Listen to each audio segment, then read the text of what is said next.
Now, let's be completely honest. This was a game today the Bears should have won. And they did. So I'm not trying to be totally ungrateful or a total piss missile of pessimism, if you will.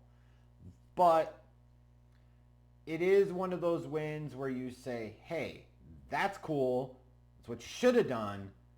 But why'd you make it so fucking hard to do? And you'll come out of this game saying there were some positives. And 4 weeks through the season, there's some real legitimate concerns and major weaknesses slash opportunities slash areas for massive improvement, whatever fucking label you want to put on it.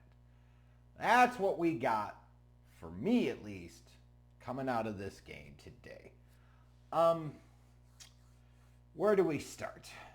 I think we start with this, is that the offense certainly looked better in the second half than it did the first half. Everybody agree there? Yep. The defense had some good moments. You know, Montez Sweat with the strip sack that led to the fumble recovery that set the Bears up deep in Rams territory, leading to the first touchdown in the second quarter. Like, great, right? But, you know, you look at it and it's just hard because there's so many different things you could point to and say, God, this is bad coaching. Holy shit, why is this still this bad, right? Like on the one hand, we saw reports of, well, expect an extended look for Roschon Johnson, and then he didn't get a touch in the first quarter. It's like apparently media misunderstood the wizard Waldron, and what he was cooking up was Roschon was going to get more extended looks because he's going to be sitting even more entrenched on the bench watching them try to force DeAndre Swift to make him a fucking thing.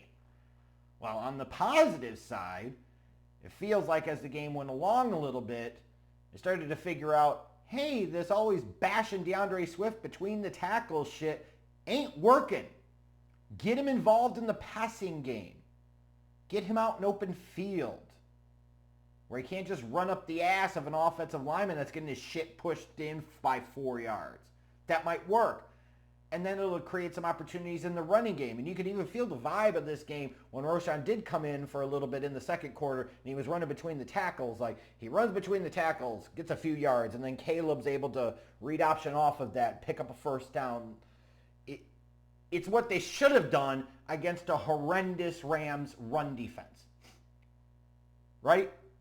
I guess it's not a good defensive unit overall. And this is a team that's bad against the run, so you should be able to do good things.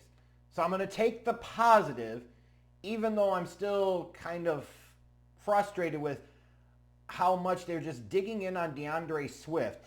At least I will say as you got into the second half of the game, it felt like Waldron was figuring out how to better deploy him and better use him.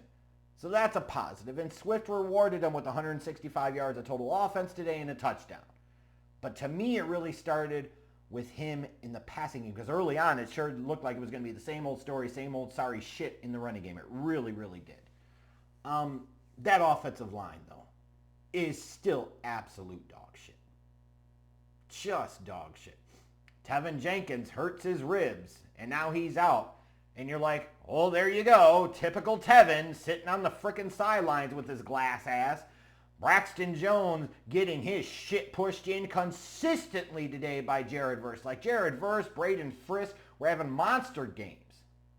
They were disruptive all throughout.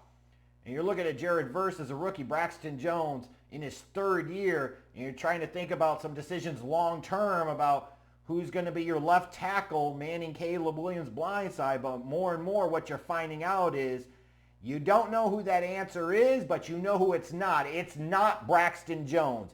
He was pathetic today, period. You got Coleman Shelton and Nate Davis. You know, Nate Davis from the school of, if you can't block them, just hold them and pray the refs don't see it. To Coleman Shelton saying, I love this cock cobbler being served up all game long. Like, I can't believe the GM, who's a freaking offensive line guy, built this type of offensive line. This is some Bears football shit if I've ever fucking seen it. The defense today, it had its ups and downs, right?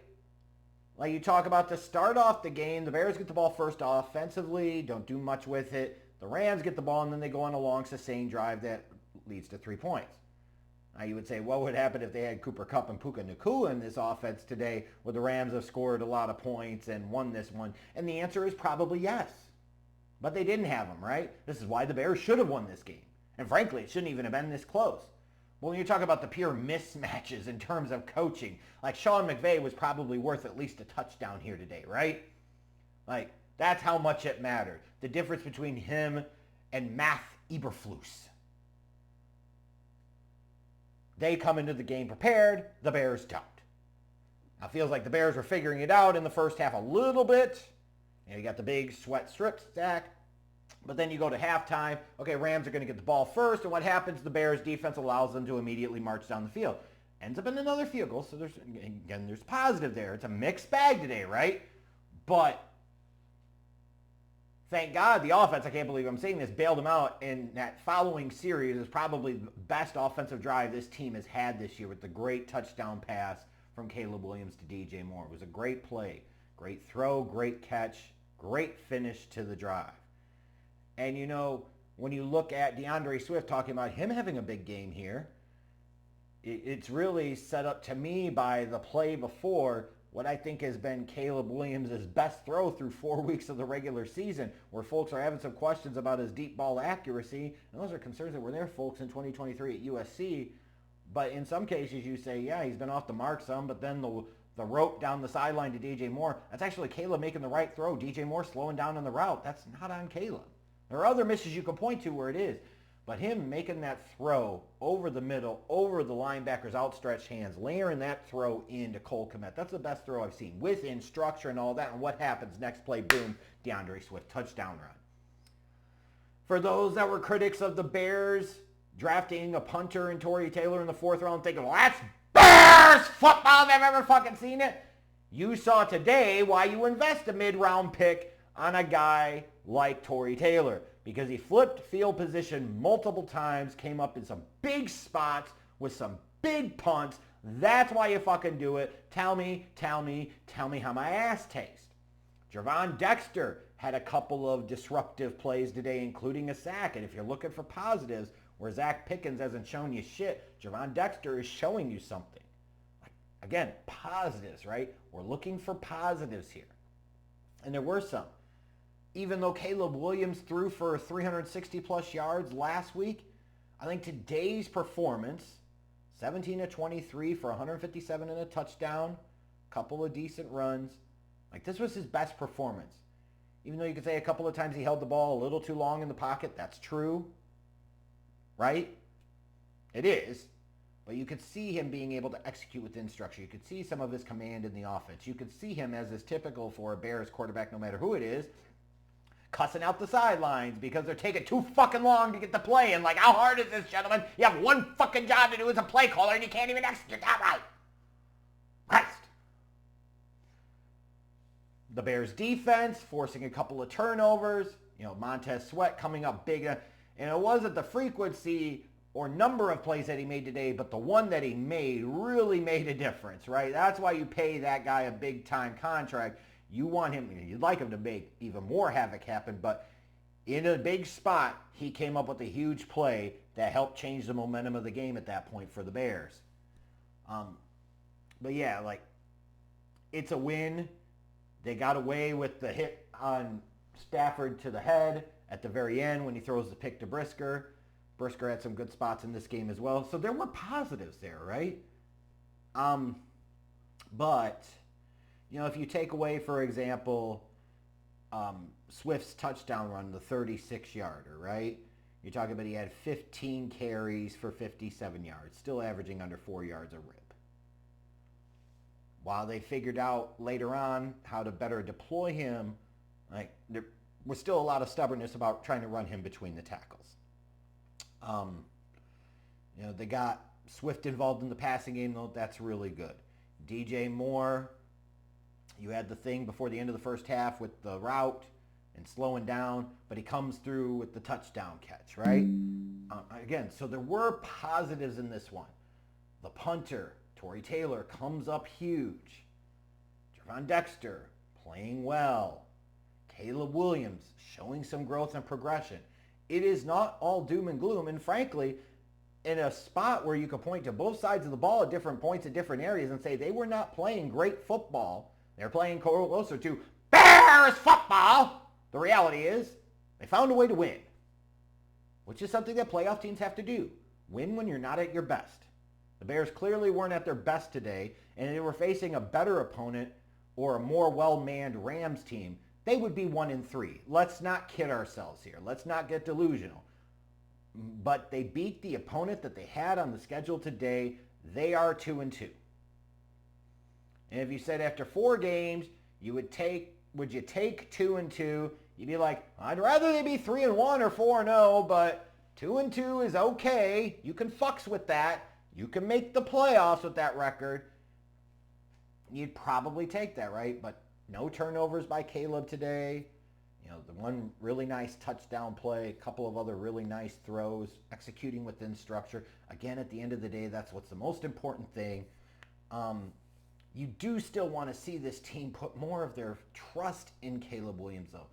Stop running so much on third down. Stop running so much on first down. And that's, ironically, in the second half where the offense started to open up a little bit, what did you do differently? You threw more on first down. You stopped running it on 1st and 10 and 2nd and 8. Like, run when they think you're going to throw sometimes, and throw when they think you're going to run.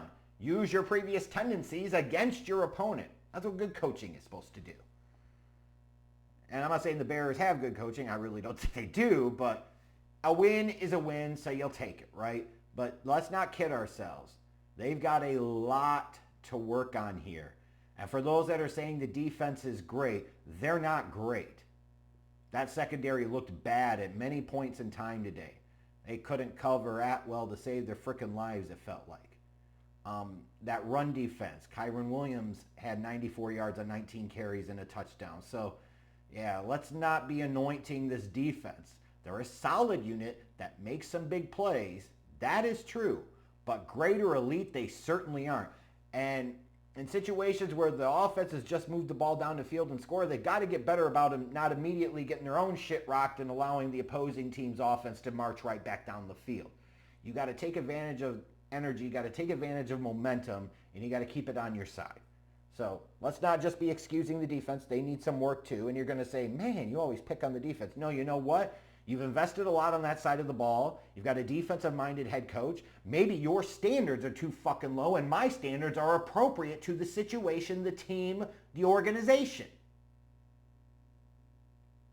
And obviously the offense needs a ton of work. Like, this offensive line is just dog shit. You need 4 new starters next year. Everything from right guard to left tackle. Argue with a wall if you don't fucking agree. It's ridiculous. So, the play calling at times was a little better today, but that first half wasn't exactly great. Like, even at times, even when you look at Montez Sweat, the strip sack, the fumble recovery, you know, they kind of got bailed out with that Keenan Allen pass interference penalty that put the ball on the 1 yard line. Because you're going to say, well, Keenan Allen would have caught that. Well, based on what? Last time Caleb threw him a touchdown that was much easier than that, he fucking dropped it. So you don't know. It was a great throw by Caleb too, by the way. So you saw Caleb make some really good throws. He does need to improve that deep ball accuracy. Fully agree. It's talked about last year. But they've got to let him throw the ball downfield more too. But that offensive line's got to do a better job of giving him more time. And I just don't know that they have the players to do that up front. And I certainly don't believe they have the coaching staff that can find ways to facilitate that to happen up front. But one thing they could do is do a better job of deploying play action for this fucking offense. Maybe line up Caleb under center a little bit more, do a little more traditional play action, a little more 7-man protections. Like, there's ways to make it happen and manufacture. You know, the Bears head into next week with a chance to go 3-2, and I will take it. Caleb showing some progress, which is amazing considering the play caller and offensive coordinator and coaching staff that he's dealing with.